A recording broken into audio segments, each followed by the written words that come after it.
30 years ago, value of the companies, 85% was tangible assets. Now, 90% of the value of the companies is intangible. What does it mean? We are talking about, yeah, for sure, the brand, processes, but mainly people and leaders.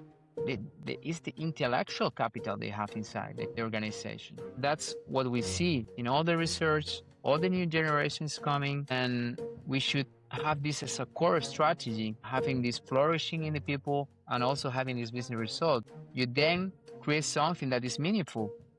Today with us is Julian. He is the founder of Wellbeing Leadership and has been helping thousands of leaders across the world to learn the strategies of well-being leadership and how well-being leadership really relates to a sustainable result. How can we as leaders and startup founders, entrepreneurs really integrate and build this sense of well-being from the very beginning or at whatever stage. It's a pleasure to be here. So good. CPD, in front of you lands a spaceship, and out walks a friendly alien. If you were to use one word, one sound, or one movement to invite the alien to play, what would that be? I think the one of the best movements or things we can do to connect with other human beings is the smile. So I think the smile would be my election for this question, beautiful question. So yes, I think a smile is one thing that we connect with everybody, even it's a friendly alien. So for sure, we'll do that to try to connect and understand the different connections and the human nature of the things. Beautiful. So, why well-being leadership?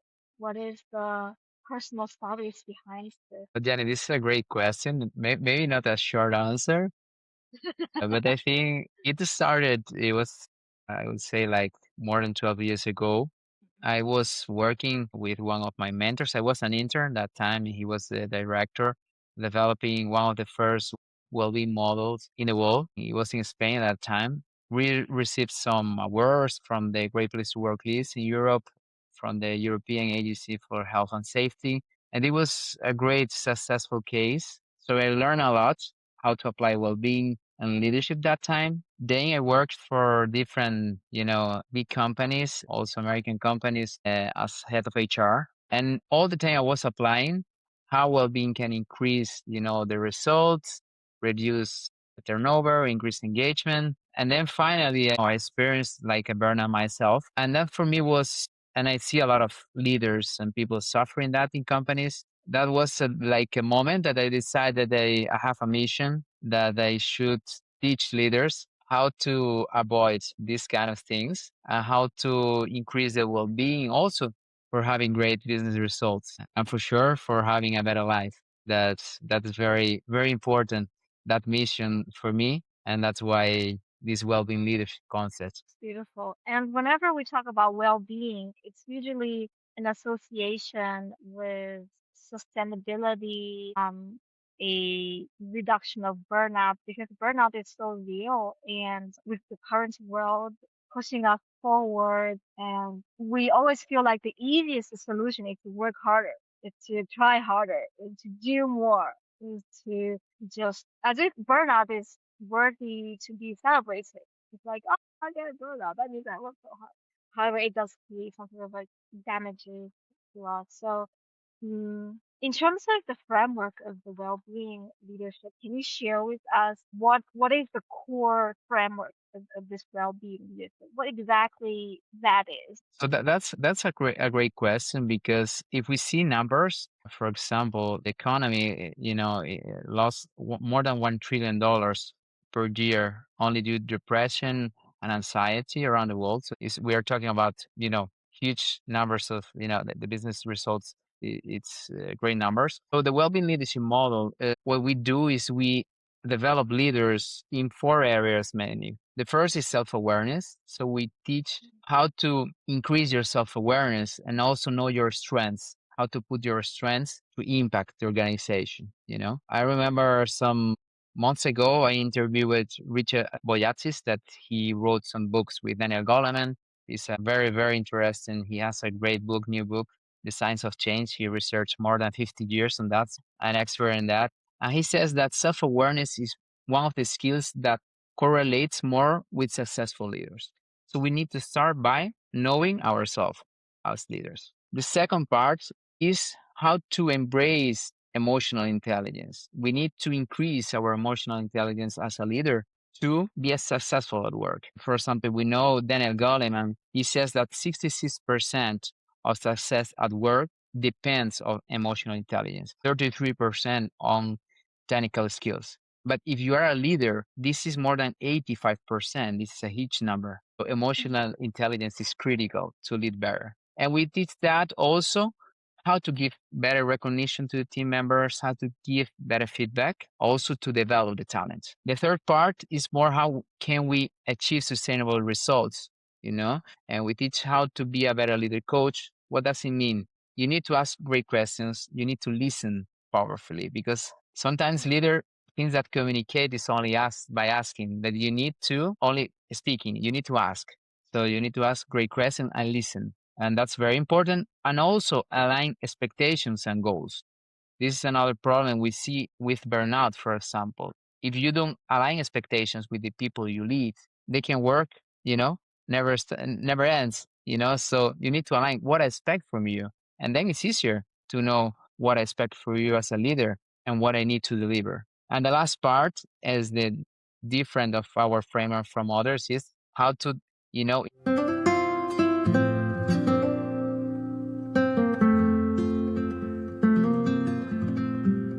increase the well-being from a strategic way. So that's very important how you create psychological safety environments and how you can be the example of well-being to your team. I'm trying to remember the quadrant that you've mentioned. So the first part is the self-awareness. We need to be aware of who we are, our strengths, weaknesses, what triggers us, and basically what who we are. As of now, Yeah. we always change. The second one is emotional intelligence, the ability to read the room, the emotions of the other person, and also ourselves at different situations so we can respond rather than react. The third one is alignment to align the expectations between the leaders and the teammates, making it happen. The fourth one is, I forgot already. Yeah, increase, develop their well-being strategically. So it's focusing on consciously and intentionally developing well-beings for everybody that's working together. Am I missing anything? Thank Not too difficult to remember. So for our audience, if you are trying to visualize the framework, you can draw a pie or a circle, and then you can divide it into four quadrants. And the upper left would be self-awareness. The upper right quadrant would be the emotional awareness, and then the lower one is more kind of on the implementation. So the lower left would be alignment with everybody, and then the lower right would be the wellness and well-being, intentional well-being and wellness. Can you share with us some stories for leaders who really successfully implemented well-being leadership in their cohort or in the communities or the companies that they lead? Yeah, we'll be curious to hear real great stories. Yeah, yeah, yeah. For example, I think 1 month ago we did a leadership workshop with a leadership team. And the chief product officer, she was the vice president of Google for a long time, more than 10 years. So she was, uh, well, very high level leader. And it was great during the time we shared. She was talking about she has a huge team, no? And she said that, for example, when somebody in her team, in a huge team, do something great, even that it's far away in the organization from her, she writes like a message on Slack saying, "Thank you for doing that. I recognize your work for doing that." And then she created like a lot of engagement from these people, you know? So this is one thing we can do as a leader, that we need to recognize the people who is doing great, that this is very, very important to create this environment. And then we have I work with other great leaders. One example is she worked with me and in one company. I worked more than 4 years. That is the most valuable company in Latam, and as that company. She started like 20 years ago as a junior analyst, and now she's a senior vice president. And, she grew a lot in this time. And why? Because she's able to see, to understand her strengths, I put them to work. So she's brilliant, for example, developing leaders. She's brilliant connecting the product with the business. And she's doing great because sometimes leaders think that to be an extraordinary leader, you need to have zero weaknesses. But it's not. Extraordinary leaders, they have great strengths. We do that in the leadership workshops. I also always ask, even that they are directors, vice presidents, why are you a leader, a vice president in this NASDAQ company? Because of your strengths or your weaknesses? Everybody says, I'm here because of my strengths. And why we focus all the time in what is not working, you know? For sure, if you work with, for example, you are the head of data analytics, for sure you need to have analytic skills for that role. You need to work on that. You need to develop that skill. But it's not critical for your role. You should focus on what you are doing great and what brought you here. So that's very, very important. It's another example that you can grow a lot in your organization by focusing on your strengths.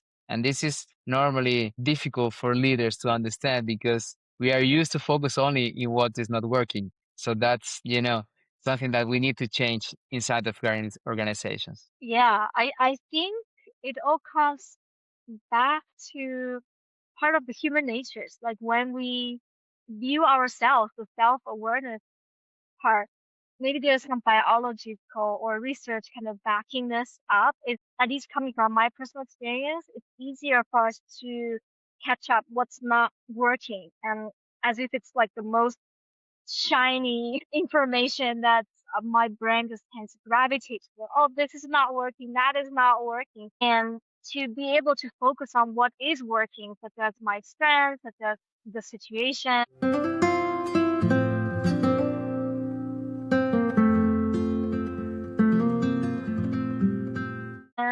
And it really takes a conscious and intentional instruction and like flip inside of my mind's eye as I'm seeing things. And I think if we were able to see from a more positive light, it does really, just by shifting the perspective, I do feel lighter, happier, and more joyful because rather than a glass half empty, I'm seeing I still have half a glass of water, which I can drink. Oh, that's orange juice too.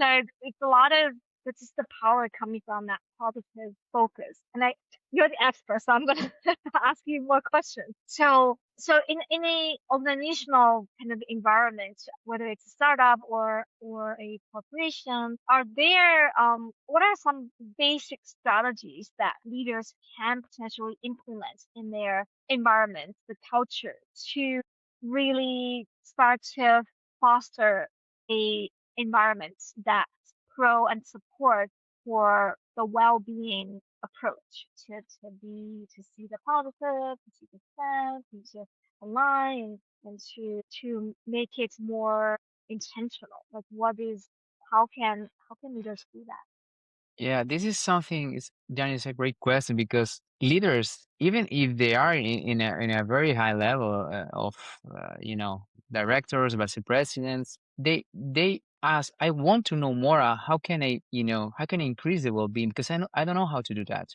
you know, because all the time we have this devil inside ourselves that said, Yeah. or is performance or is well-being, and they are fighting against each other. But no, you you know, can achieve a lot of performance by having greater levels of well-being, So that is the first thing. We need to change the mindset that, you know, is not one of or the other. They can go together. So this is one thing because sometimes the leaders have this limited belief that you can do both. So that's the first thing. The second thing is how to teach them to ask better questions. And for example, this question for me was fantastic. 12 years ago, I interviewed with David Caruso. He is the father of the concept of emotional intelligence with Meyer and Salebe from the University of Yale.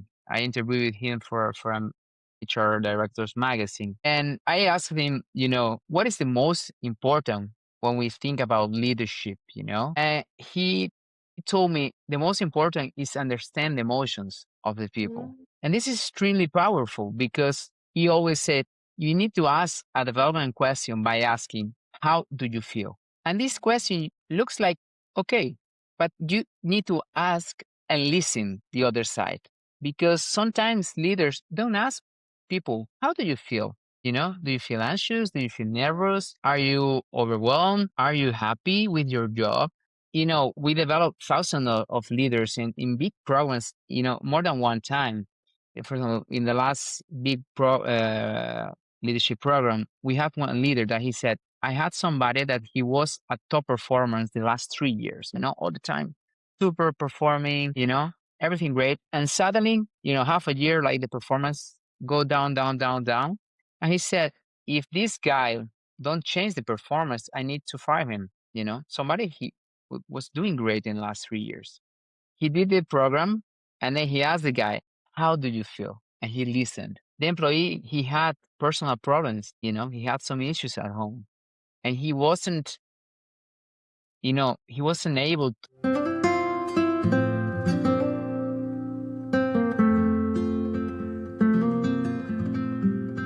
share and express because the leader didn't ask that before. She hadn't created that space of psychological safety to understand what happened with you. You're a great performance. You're a great guy. And then he could help him on that issue. And then he came back again to perform on his level. So if you don't know how to ask this question, maybe you need to fire somebody, you know, because you're not doing your role as a leader properly.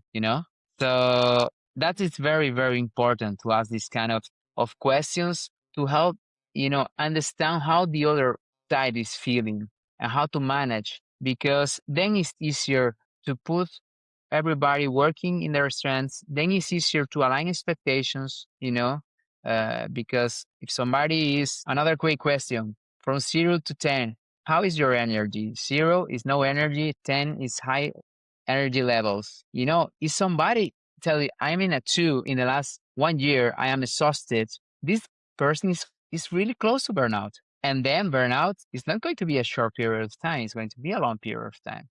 So I would say that teaching leaders to listen their employees, to ask better questions is something critical if we want to create that culture of increasing well-being through leadership. That is very important. And also for sure, create an environment, psychological safety, where everybody can feel safe to share, take risks, sometimes fail, and that's very, very, very important as well. Yeah, I would like to build upon what you just said about asking for emotions. I feel like the current society, especially in a professional space, they all see emotion as this unprofessional aspects of things that we carry with us as talent or even leaders within themselves. They see emotions as less than the actual results or output.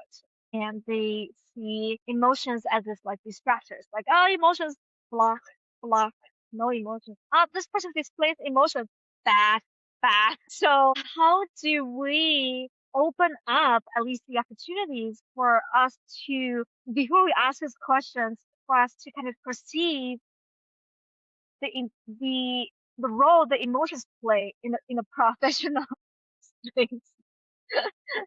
How can we welcome people to see emotions as a critical factor, as you mentioned in the professional space? That's a great question, Yanni. I think the first thing when you want to convince like a leader that is, if we talk about this, maybe he or she is thinking, I don't think so. We need only like results. Results doesn't matter than the emotions. We need to talk about data, research. So I talked before about Goleman's research. 85% of success at work depends on emotional intelligence when you're a leader. If you don't have emotional intelligence, you are not going to live well. It's a fact if we see the numbers. Another data. Oxford, they did a research last year. They take the 100. best companies in well-being, and they compare the stock market with Nasdaq and also with the Fortune 500 and the Wellbeing 100. The stock market was higher. So we are not talking about well-being because it's beautiful, or is good, that it is as well.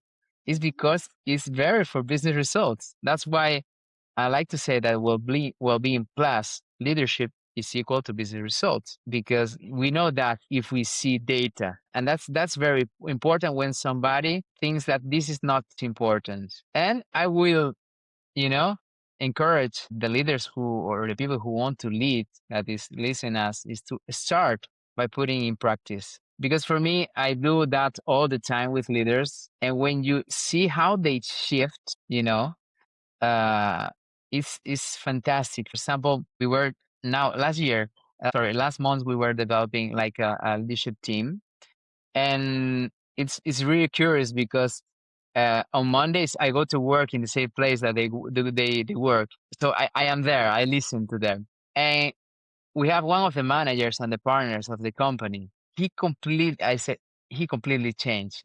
Some months ago, he go to the one-on-one with the employee, with a team member all the time, curious, like, okay, like no smile all the time, and then after the workshops, he realized, okay, I don't need to be like this. I can ask better questions. I need to set my expectations. And if somebody do not go to what you're expecting, then you have another conversation. But this is business. But you can do that in a light way, understanding the other side. Because if not, a lot of leaders are suffering because they think they need to be tough all the time. They need to be serious all the time. And they and that's why a lot of young people don't want to be a leader right now.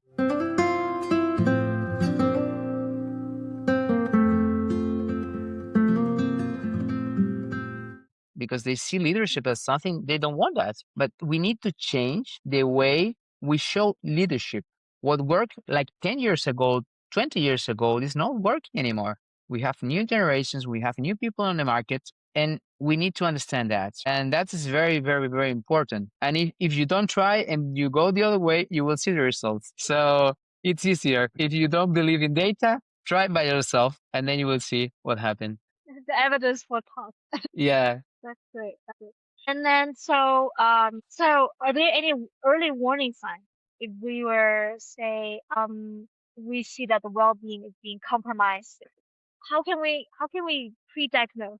That's a great question, Yanni. I think it depends a lot if we are working, for example, in a big corporation or, for example, in a startup. So a lot of our clients, they are like big corporation, Nasdaq companies, and for sure they have a lot of data.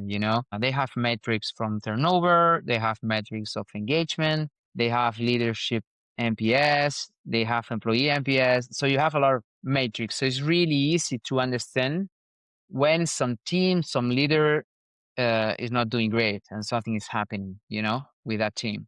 I was leader of big structures when I was a leader internally in a company, structures of more than 600, 700 people. It's really easy to see when somebody is not doing well in terms of leadership, because the numbers, the turnover is high, the engagement is low of the team. And then you see that this a lot you know of time is a problem of skills, leadership skills on that leader. And then when you go, for example, if you are a leader of a startup and you don't have this data, what you can use, is what we said. Leading is knowing how to conversate. So you need to lead, how to listen, how to ask the great questions. So you need to, how do you feel?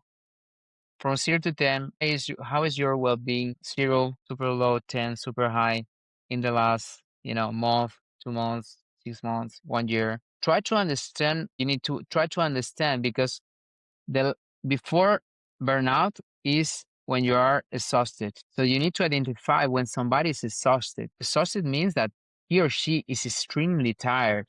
That and you have some signs, that sometimes you are not sleeping well. When you sit down to work in the proper space, you don't feel good. In my experience, I love surfing. I live in front of the I sea and see I love it surfing. on your wall. Yeah. And when I saw the waves from my home, and I say I don't want to surf, I say something is happening here. So it's some signs that you can identify, or when somebody, for example, another metric that maybe you don't need, like the proper metric is absenteeism. When somebody feel ill, is not coming to work this week, 2 days is not working because he or she is not feeling good, and and again and again and again. This is what happens when somebody is exhausted. You know, so you can start to see some signs, some red flags, and you need to be really aware, because the next step, burnout, for sure, it's very difficult, and then you need another kind of help that is more psychological, in some way, sometimes psychiatric as well. And the person is not coming back as before, so he or she is going to need some time to recover and to come back. That's why it's so important that we develop leaders to help people not getting there, because if not, people is not going to feel good, and the business results are not going to. We have a lot of clients that they come asking us, we have a huge problem with absenteeism. We have, we're, you know, because if some people is not going to work because they don't feel good, they are lose money in the company. If people get out of the company, this is turnover. Turnover is a huge cost for the company. It's more or less more than 30% of the annual salary. So it's a lot of money when people leave the company. So we need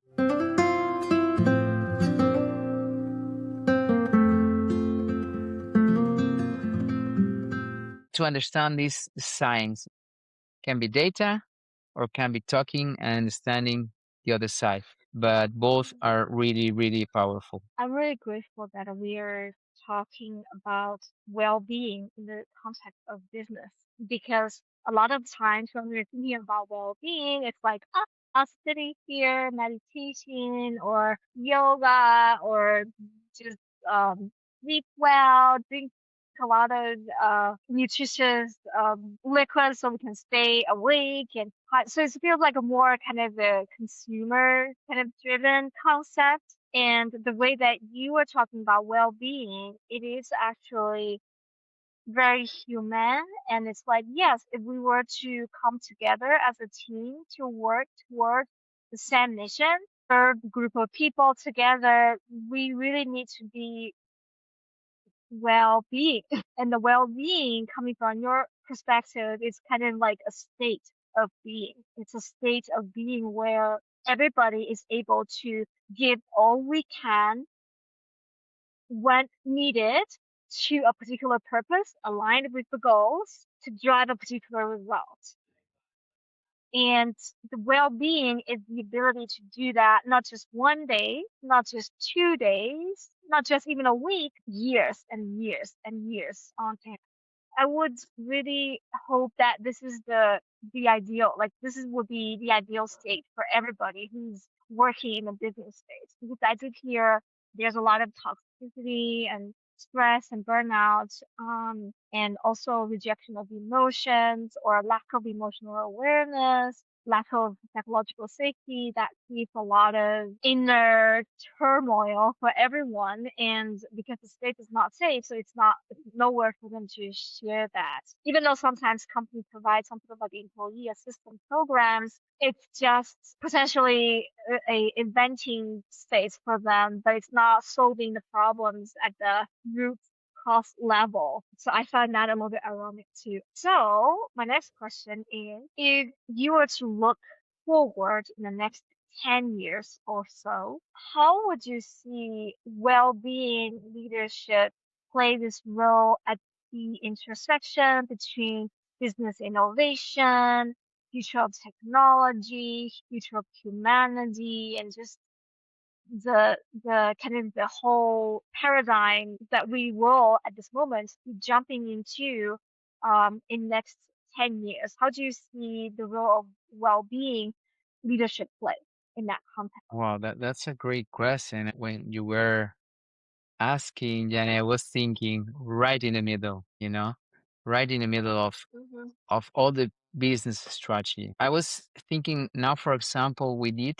a leadership program from 100 middle management leaders of a NASDAQ company, senior managers and directors. And we measure before and after the program to the participants and also to the people they lead, that they are also leaders. They are managers or senior managers, depending of, the level. And we ask before and after the program, the people they lead, we ask, do you want to stay in the company, more than 2 years, 1 year or two, or less than 1 year? After this leadership program, 4.4% they want to stay 2 years or more than in the beginning. This number maybe looks not so big, but 4.4%.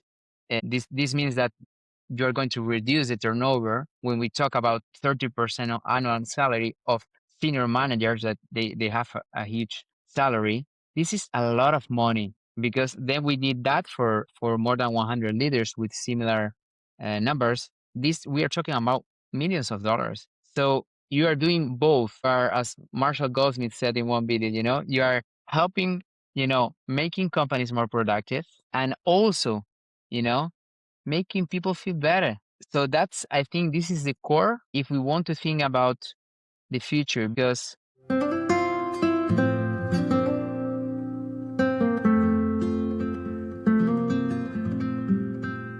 right now, if we see like 30 years ago, the value of the companies, if we take the Standard and Poor's, 80%, 85% was tangible assets. Now this completely shifts. Is 90% of the value of the companies is intangible. What does it mean? We are talking about, yeah, for sure, the brand, processes, but mainly people and leaders. What's the value, for example, of Google, Meta, it's the intellectual capital they have inside the organization. So if you don't merge this well-being and leadership concept, you can get results in the short term, but not in the long term. So that's what we see in all the research, all the new generations coming, and all this perspective that we should have this as a core strategy to then have the other things, the innovation, having this flourishing in the people, and also having this business result, because you then create something that is meaningful. If people feel better, they want to stay in your company, they work harder, they are more engaged, they deliver more, they are more productive, and then you go you know, in this virtual cycle. But if you're not doing that, you're not going in the right way. And then it's easier if you get, for example, data from Gallup of engagement. The numbers are terrific. It's a lot of people not engaged at work. A lot of people. This is a lot of money. Do you know how much?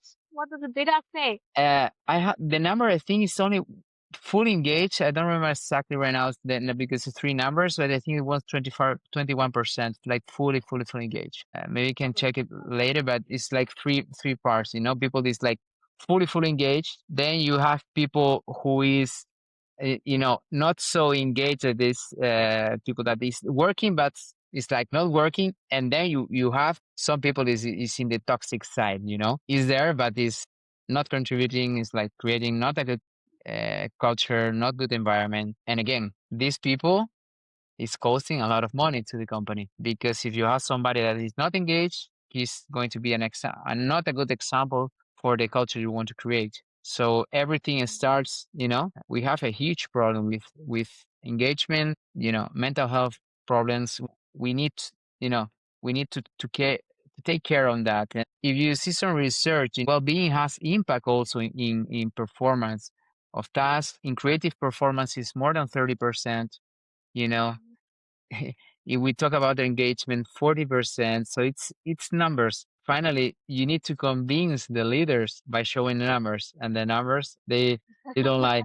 That's wonderful. So I would assume, as you mentioned about the creative work, how do you see well-being leadership impact the very act of innovation in terms of team innovation, company innovation, in time of great unpredictability or the possibilities at the same time? Yeah, one of the I think the most important concepts inside our framework is, inside the last one, the fourth, the develop the well-being strategically, is the concept of psychological safety. So Google, they're fantastic for sure in leadership analytics. They did a research about what makes a Google team successful. The first one is psychological safety. Without this, you can create successful teams. When we talk about psychological safety, we are talking when people feel safe to express, you know, what they want, what they feel. To feel vulnerable is difficult for leaders to show vulnerability, and that's very important because when if you want to innovate in a company, we need to we're going to fail or make mistakes. That's part of the innovation. And a lot of companies, they say that, okay, we want to innovate, but when somebody fail, we are going there, we punish, and that's different when somebody, for example, make a mistake, you give feedback, do it again and do it again. That's different. That the person is not understanding because you give feedback, but sometimes, if you try something for the first time, sometimes, it's part of the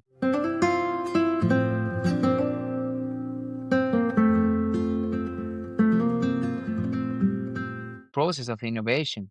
So, this psychological safety concept, I think, is the core for well-being leadership and innovation. Without this, it is impossible to have a space where everybody can feel to take this risk. I remember I worked in a company, and as a company as a leader, and one of the values was we are entrepreneurs and we take risk. And we were, our development and the performance of the year, this value was measured. So in this culture was allowed, okay, if you want to be an entrepreneur and be innovative, you need to take risks. Take risks, sometimes you fail, and that's okay you know you encourage that, but a lot of companies, other companies, they say that, but they don't really do that you know so I think this is very, very important, if we want to create innovation. One of our values, for example, in well-being leadership, is we challenge the status quo. We don't want to do the same leadership programs that companies were doing the last 5, 10, 20 years. It's not working anymore. I did that, and it's not working in this. So if we want to challenge the status quo, if we want to do the way leadership is done, sometimes we need to try, and sometimes, we fail, but it's okay, if we want to be innovative and create something different and meaningful. So, well-being leadership helps to cultivate psychological safety, and psychological safety creates a fertile, nourishing space for risk takers to try things out. If they succeed, bravo. If they fail, that's okay. Pat on the back and let's continue. No punishment. Beautiful. Yeah, it's like a incubator. Safe, so it's wonderful.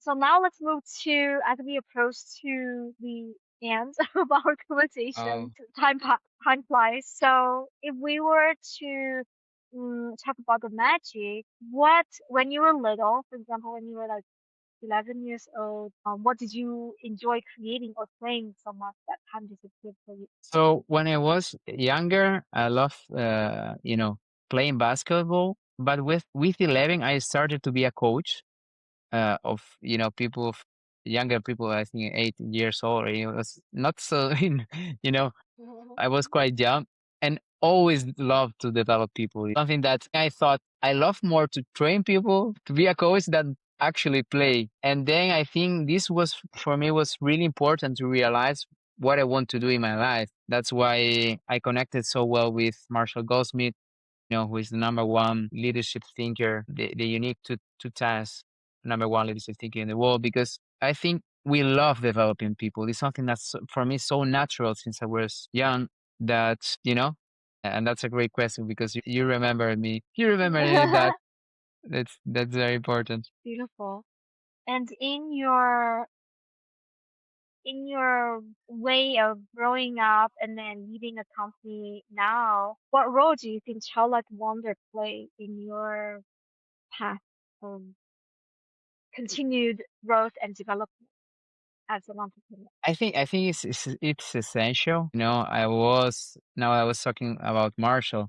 So I was in, some months ago in Nashville. He invited 30 people for a train the trainers program, to continue his legacy. On the first day we meet him in his house, and I remember that Marshall Goldsmith for me is like, yeah, it's is idol. You know, somebody that's I read his books. You know, and when I arrived to his place and he say, "Oh, Julian, you know, this is all his books in different languages." And I remember I was like a child, you know, like I don't know when you go to Disney World or something like that. I was feeling like this, you know, I am in Disney right now.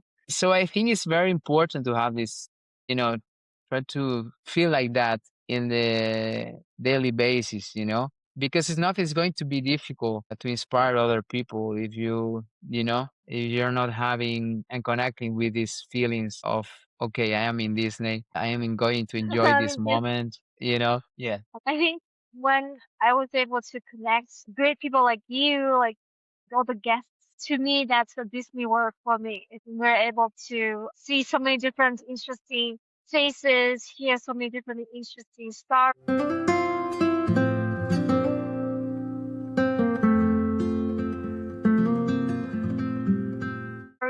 So I feel you being a Disney World forever. So I'm very lucky that you love that to be here. That's wonderful. So, what do you think overall is your magic then?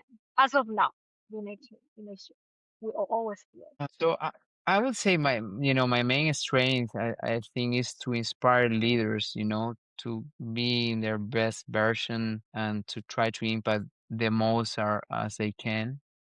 So I think I also have this. I remember the director of the business school where I studied an MBA said, when you talk, everybody all the time listen you. So then I think this is my magic, and that's why I work developing people. I love so much doing what I do. And I believe I have this mission in the world that is bring these concepts and impact millions of leaders through well-being leadership. So thanks for giving me this space to be here and sharing a little bit more. It's very, very special for me. Thanks, Johnny, for that. Well, thank you, Julian, for coming to this space and co-creating this space for today. One last question. So, what would be one simple daily action that all leaders can do towards well-being leadership? If we think about one action, if we have a matrix of high impact, low effort. I think that the what has more impact with less effort, I think is recognition. If we see Mm, data, for example, from a Sander Forman in a Harvard Business Review article, when people are in the low 10% of as in recognition, they are in the percentile 27 of engagement. When they are in the top 10% of in recognition their team, they are in the percentile 79 in engagement. So what does it mean? That the correlation between engagement and recognition is huge. And recognition is super easy. We do that in our leadership training programs. I say, okay, we have 2 minutes. Take your mobile phone. It's the only time you can do that. And please recognize somebody from your team. I put some music, 2 minutes. And what people say, oh my God, what people is feeling right now in the other side is incredible. I always ask, do you think that this person is going to be more engaged or less engaged with you? Much more engaged. How do you think these people is feeling right now? He's feeling, super happy because I spend sometimes to recognize his or her work. And, when you lead, sometimes we think that leading, we need to do 1,000 things like perfect, but you need to do the basic really well. And one of the basic things is recognize your team and recognize ourselves. as well. That's very important. Yeah, for sure. For sure. Beautiful. Thank you, Julian, for coming to this space to share your stories about well-being, leadership. Share with us the evidence-based framework that you've developed. Share with us all the numbers, the evidence, or the research that has been done, relation between well-being, leadership, and the ability for us to engage, the ability for us to collaborate, the ability for us to avoid burnout, and the ability for us to create sustainable results, a whole joyful, world and a super engaged state. For people who would like to learn more about his work, it will be included in the show notes. So we really encourage you to get connected. And I'm very grateful and very honored to be able to connect with you, Julian. And thank you so much for all these asynchronous communications that we've done behind the scenes over the question list and thinking of potential positionings of the questions. Such a wonderful collaboration with you. For sure. So thank you very much. It was very, very special. I feel really, really comfortable and, happy to share with you and the people of your podcast. So thank you so much for inviting me. It was a pleasure.